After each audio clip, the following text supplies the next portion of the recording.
Well, we'll go ahead and get started. So I'm going to move Shelky off to the side.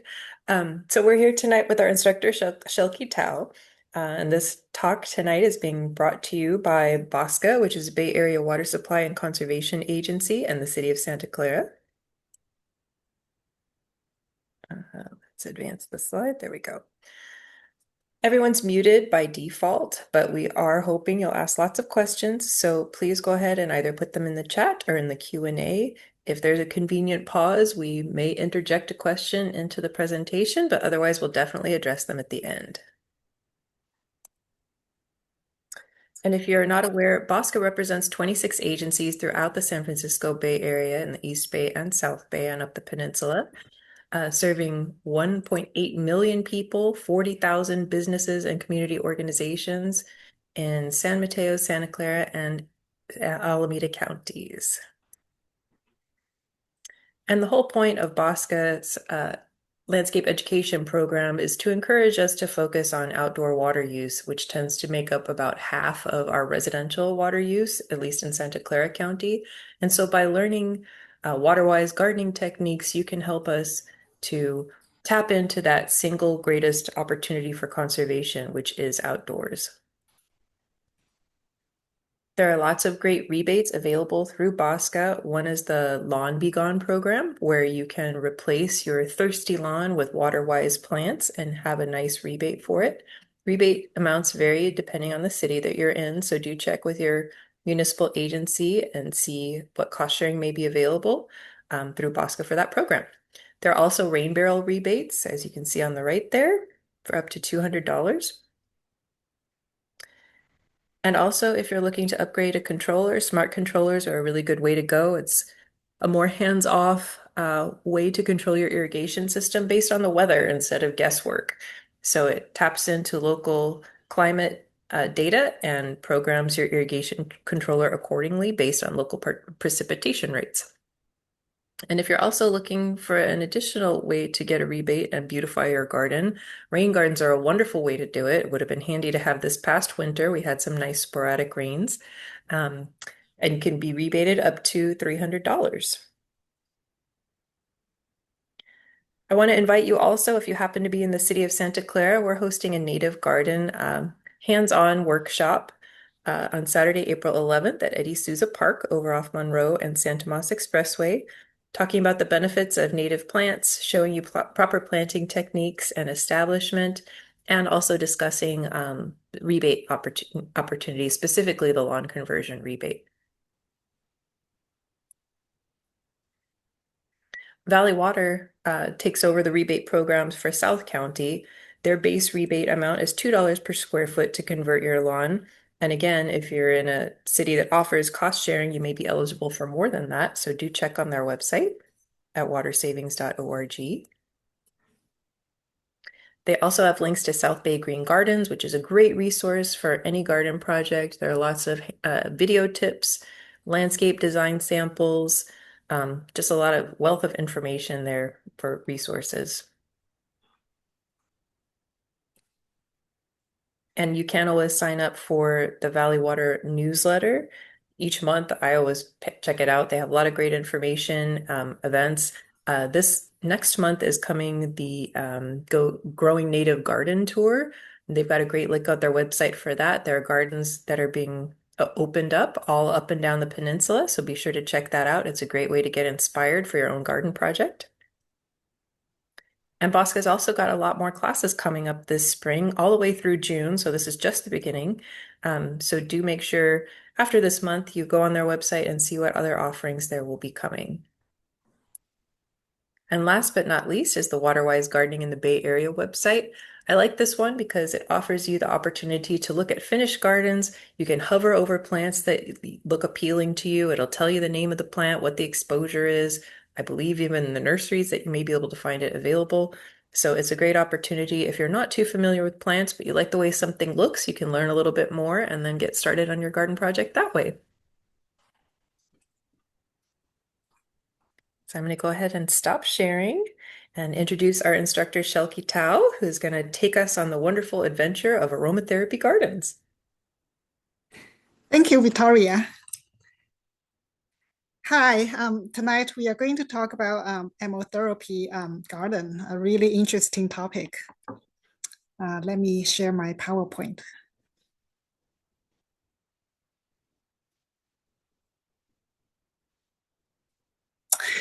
Yeah, okay. We are talking about the aromatherapy garden. I'm Xiao Kitao, a designer with water efficient gardens.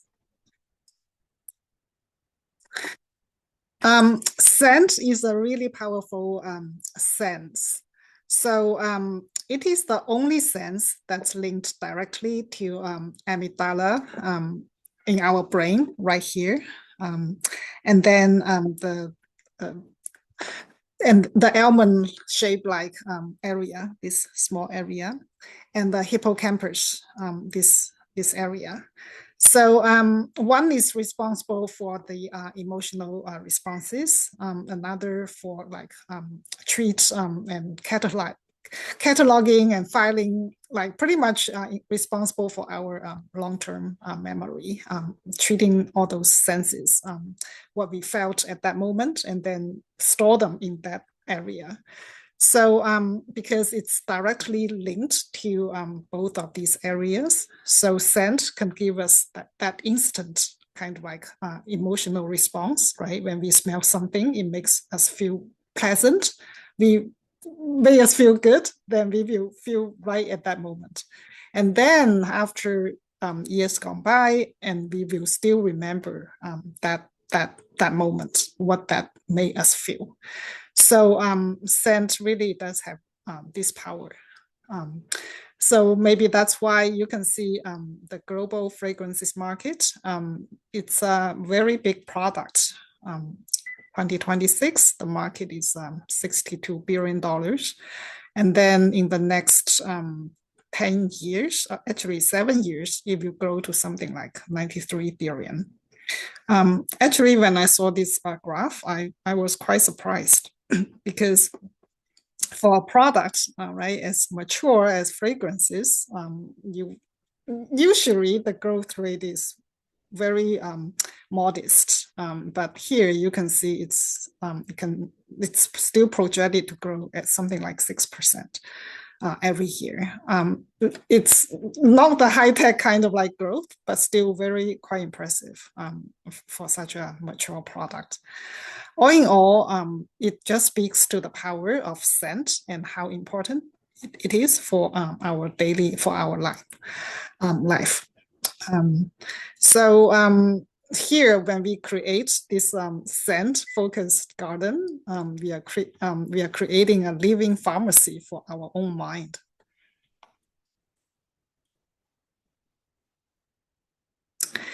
So here gives you a kind of like a idea how such a garden might look like. You have this stress-free, stress relief area where the jasmine, right, that kind of scent can really give you that soothing sense and relieve your stress.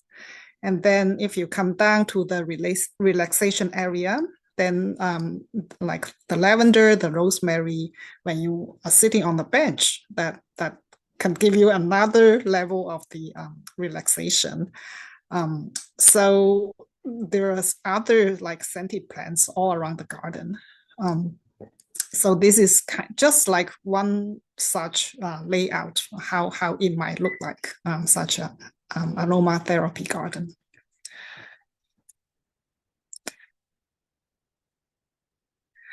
Um, it, we would say if we are building such a garden, just let's use native plants. Here you can see, I would say about half of them are native, but I really would say we can really go for like 70, 80, or even 100% native. Like the lilac, the sagebrush, many sages.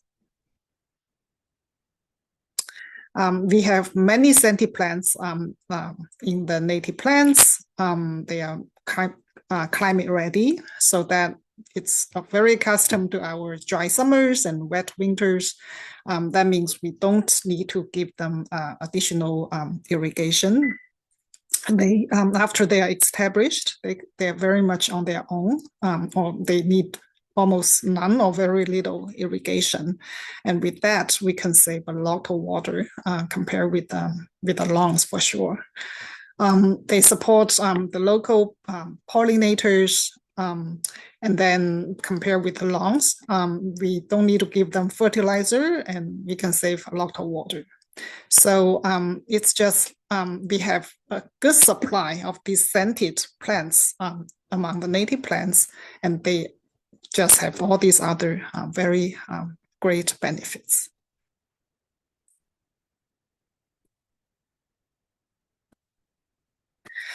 Um, just a couple principles, but I would say just it's your garden, right? Just by all means, if something makes you feel good, go for it. Um, one good thing is that we can place the like jasmine like close to the doorways, the gates, right? Because we go there often, so we can smell them often. If we go, if like the plants like the lilacs or the lavenders, we want to brush against them, so we can place them close to the bench, so that we can just kind of like brush against them and bring the aroma with us. Upwind of the seating area. So suppose the prevailing breeze coming this way, then we can place a lot of plants here so that the wind can bring the aroma to where we sit.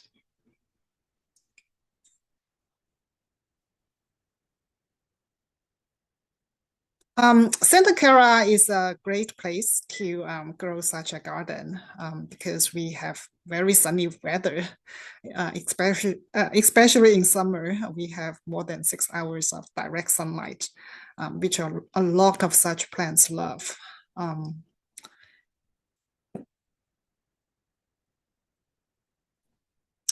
Here, I'm going to give a couple examples of what such native plants are that have scent.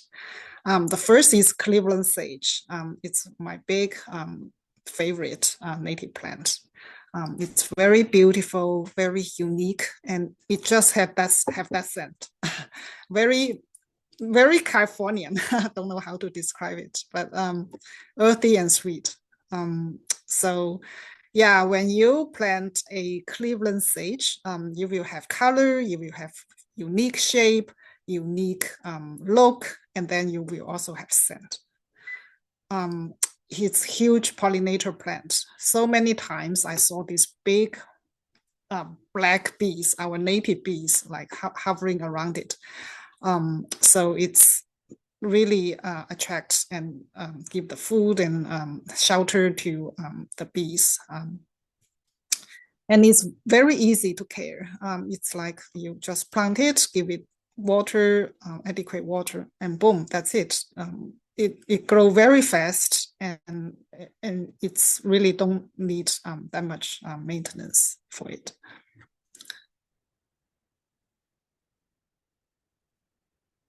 So this is the such a Cleveland sage in the YMCA community garden that I designed. So out of all the plants, it really is a standout for its flowers, for its scent, and just for its overall appeal.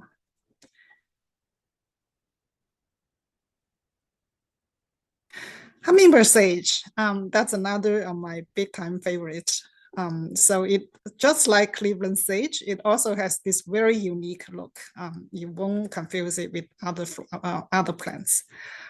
This long stem and has this kind of like purple flower or pink flower on the stem. It's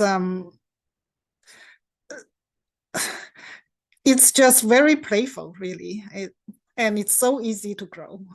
Originally, I thought it's only good for the shady area, but later on, I also like happened to just place them in some very sunny area, and I thought they could not make it. But to my surprise, they all made it very well. It's like no matter where you place them, they will do well and look great. So it's just excellent like plant that can be placed at any corner. So that's how it looks in a garden. That's another garden that, as you can see, has both of these my two favorite plants and in the same place, in the same garden, the Cleveland sage and the hummingbird sage. Um, this was taken about 2 or 3 months after we installed the garden. But later, both of all these plants, they grew much bigger and fill out very nicely, fill in very nicely.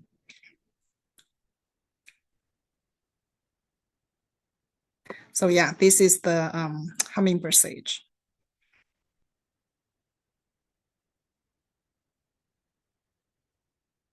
Um, this is one of the very few plants that has the fragrance in their name. So you know that they are fragrant, fragrant pitcher sage. It's the flower is kind of small but very dainty. The very nice purple colors. Um, so it can grow pretty tall to up to like 5 or 6 feet, and with these purple flowers on the top. Um, Also another very nice plant to have in the garden. It likes shade, so it can't take direct sun. So if you have a shady corner, this would be a great plant to put in.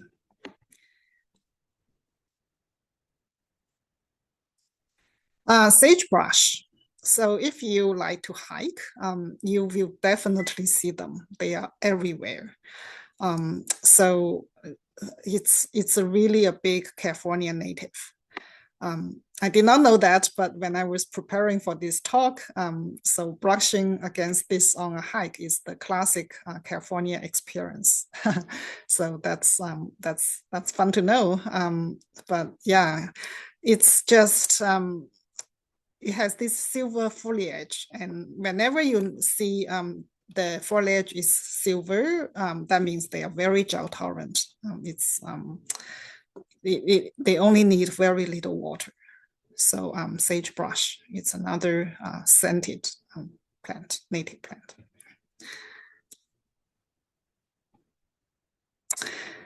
Bay laurel. We all know that it has a strong scent. I once did this project. From the very beginning, the client said he wanted a bay tree in his garden because he wanted to have the leaves for cooking. So yeah, uh, it definitely have this scent for cooking and just for normal smelling.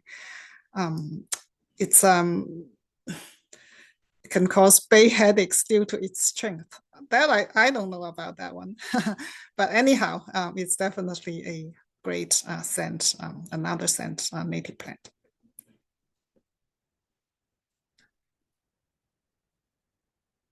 Peyote mint. I have another client. When I was designing his garden, he's also specifically told me that he said you must include some coyote mint because he said I want to make tea out of it. It's one of those plants where you can eat it or rather drink it. You really can make tea out of it. And it has the mint in its name, so it should. I would think it should taste quite well too. I myself haven't tried it, but maybe I should. So that's another nice plant to have in the garden.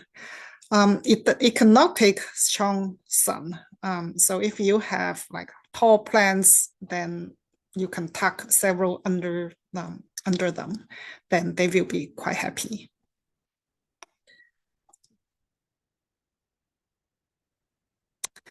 Well, we talk several, those are California natives. Then we have the Mediterranean classic, the lavenders, um, like the province, right, who has not seen such a photo.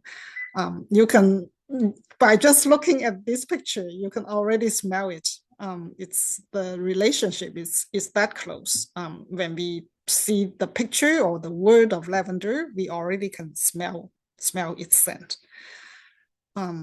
It's the gold standard for sleep and relaxation, um, and it really can thrive in our climate in the Santa Clara climate.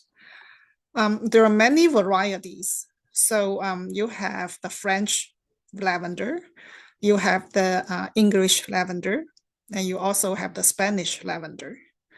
The Spanish one is easiest to tell because it's quite different from the others. Um, yeah, definitely the lavender is the lead scented plant out there for the non-natives. I have quite a few clients specifically tell me that they just want many lavenders in their garden.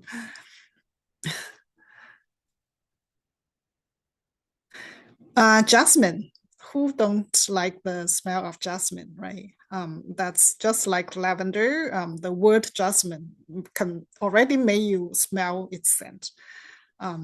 So it's with its white flowers, it's a perfect wine for arch for doorway like that.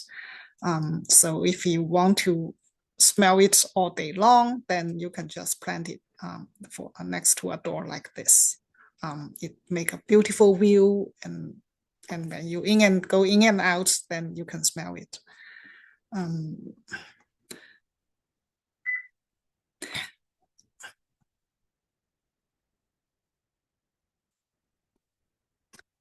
Mary, that's another one. Um, we have a couple near our front door because when we cook, we can just go there and take a couple. um, it's another huge pollinator plant. The bees are all around it. Um,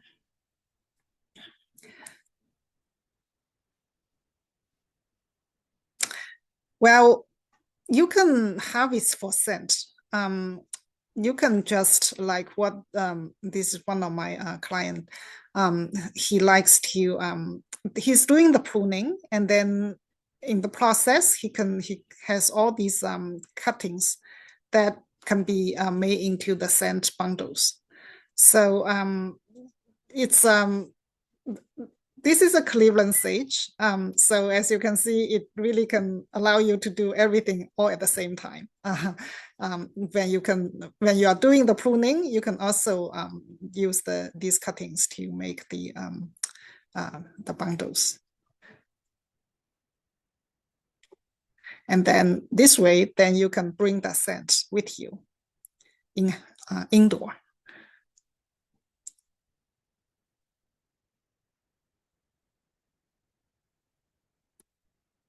Um, don't fertilize, actually. Native plants, they are accustomed to our soil. So when we were planting it, we use a little bit of compost, but that's all we did for fertilize. And that's it. We did not do anything else. So I would say once you plant it, that's it. Just give it the water it needs and nothing else. Use mulch.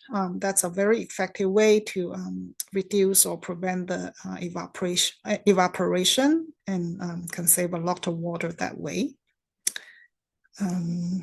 So as you can see here, this is a Cleveland sage, and this is a white sage. So both of them actually are scented plants.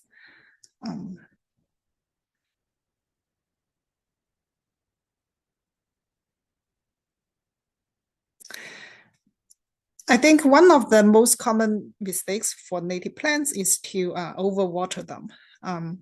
don't. They grow in very dry climates in especially in summer. So they don't they are not accustomed to having summer water, a lot of summer water. Some of them can tolerate it, but some of them can't. So the first year it's okay to give it like weekly watering for it to establish. But after that, especially for plants like ceanothus or Cleveland sage, just give it no more than like monthly watering.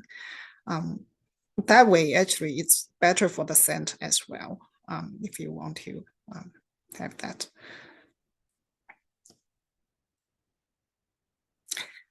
Um, this just shows a little bit different version from the garden that I just showed. So instead of the just one star jasmine, there's another arch here. So um, it's it's just basically the same plants, but then a slightly different layout. Again, you really can arrange it based on like your routine, the how you would like to walk around, and specific any favorite plants. The ones you really like, you can place them next to the bench and so forth.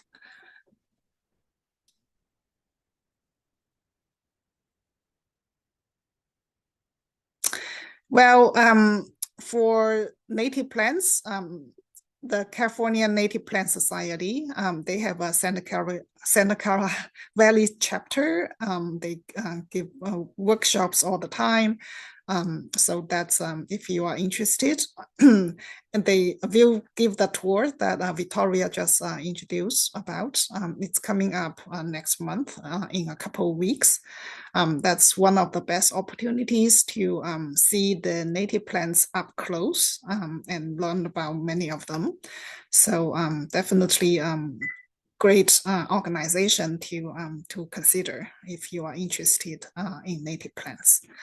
They have a website, excuse me, called Calscape, CALSCAPE, that has, I would say, the most extensive introduction for all California native plants. So whenever you have any questions about certain plants, just go there and most likely you can find the answers. Master gardeners and nurseries.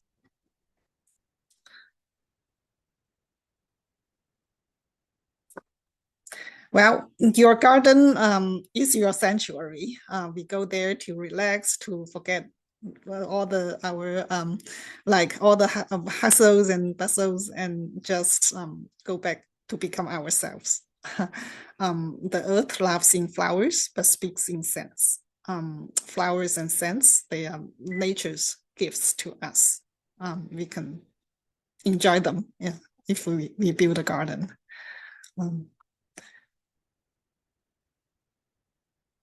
Um, again, my name is Xiaoqi Tao.